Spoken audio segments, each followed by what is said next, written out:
La monnaie ne circule pas. L'inflation du dollar américain déstabilise le commerce. On n'a pas l'argent. En tout cas, on ne sait pas où est passé l'argent.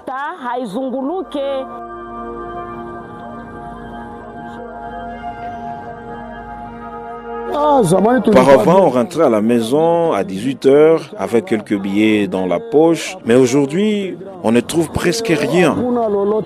Goma, une ville située entre les rives du lac Kivu, qui a été l'épicentre de différents conflits armés depuis des décennies. Et aujourd'hui, cette ville est assiégée par le groupe de l'AFC M23. Autres immédiats sont rendus sur terrain, afin de palper du doigt ce que traversent différentes populations et pourquoi pas différents habitants de la ville de Goma. Nous sommes allés dans le marché communal de Kitoukou afin de palper, afin de s'enquérir de cette situation. Direction Kitoukou.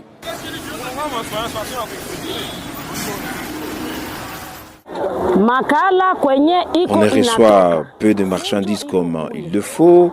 Les villages qui nous ravitaillaient en braise sont en guerre, voire même déstabilisés. On a une quantité très réduite en stock, contrairement aux jours passés. Deuxième problème, la monnaie ne circule pas. L'inflation du dollar américain déstabilise le commerce. On n'a pas l'argent, pas même de clients. On vient de nous amener quelques sacs. On se pose la question, qui va en acheter?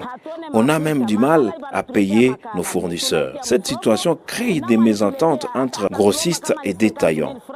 Le manque de devises nous déstabilise en tout cas. On ne sait pas où est passé l'argent. Responsable du marché secteur Braise Kitoukou.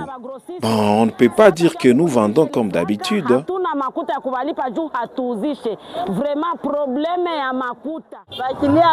Il y a aussi l'insuffisance de la clientèle ces derniers jours.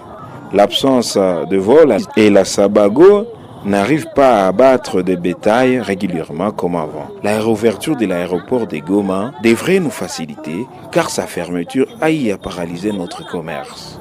Avant, j'arrivais à atteindre une recette de 50 000 francs par jour, qui n'est pas le cas aujourd'hui.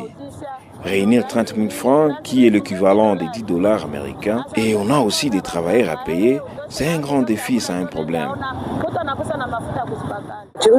Rien ne marche en ces jours dans notre commerce comme avant. Avant, je vendais plus de 300 000 francs. Mais aujourd'hui, je n'arrive pas à maximiser 100 000 francs congolais. Aux autorités de nous venir en aide le plus tôt possible pour que nous puissions au moins avoir de quoi payer la scolarité de nos enfants. Après Kitoukou,